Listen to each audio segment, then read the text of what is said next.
Ученици во 5-то оделение од училиште во Скопски аеродром стравуваат дека учебната година ќе ја почнат без учебници. Родители до Алфа алармираа, надлежните во училиштето им рекле дека учебници има, но не за сите ученици, бидејќи доволен број на книги не им биле испорачани, иако биле нарачани уште лани. Министерката Мила Царовска рече оти учебниците допрва се дистрибуирале до училиштата. Од друга страна, наставниците мака мачат да го организираат стартот на учебната година. Реагираат оти училиштата не се технички подготвени за онлайн настава. Велат пристапот до платформата одземал време.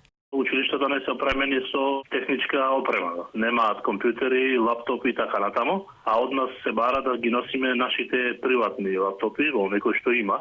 И тоа навистина е проблем, затоа што некој од нас немаме доволно добри и функционални лаптопи за да можеме да работиме на оваа платформа, затоа што бара перформанси. Бумбаровски вели дека наставниците од 1 до 3 оделение ќе имаат зголемен фонд на часови што се коси со законот за работни односи. Оти децата кои наставата ќе ја следат од дома не ќе може да го прават тоа во реално време со оние во училница. За нив вели настава ќе треба да има во попладневните часови.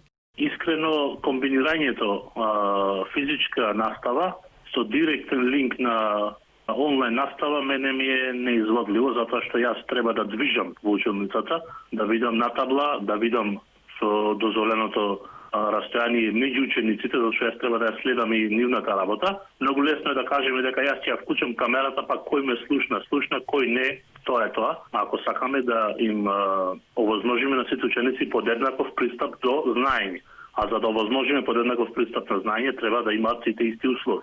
Во меѓувреме, родители преку социјалните мрежи негодуваат по одлуката на владата да дозволи настава со физичко присуство само кај одредени основни и средни училишта, претежно во руралните средини. Велат седењето пред компјутер со часови негативно ќе се одразело врз здравјето на децата.